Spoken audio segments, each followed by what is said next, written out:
बिस्मिल्लाहिर्रहमानिर्रहीम। अस्सलामु अलैकुम।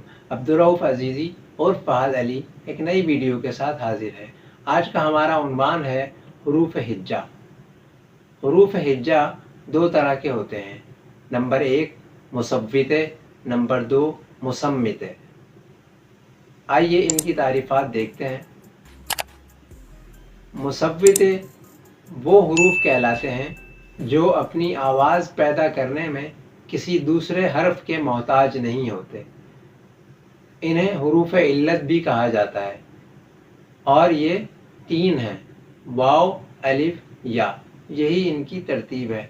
और जैसा कि कोई शख्स बीमार होता है तो वो एक कराहने की आवाज़ निकालता है, अपनी तकलीफ़ की शिद्दत की वजह से वो कराहता है तो एक आवाज़ पैदा होती है जिसे हम उर्दू में हाय हाय कहते हैं और फ़ारसी में उसे वाय के लफ्ज़ से ताबीर किया गया है।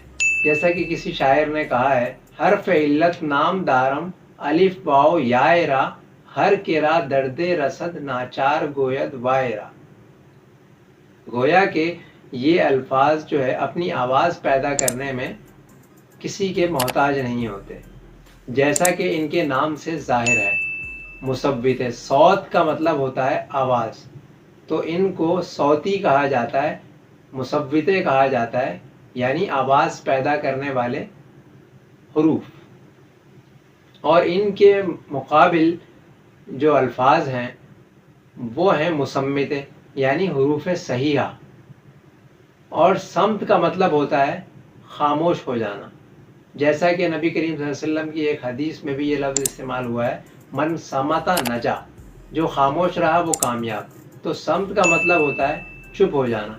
तो बाकी हुरूफ सहीहा जो हैं वो अपनी आवाज़ पैदा नहीं करते जब तक कि वो किसी हरकत या हुरूफ इल्लत के ज़ेर असर ना आ जाए, तब तक उनमें कोई आवाज़ पैदा नहीं होती। इसलिए उनको मुसम्मिते कहा जाता है।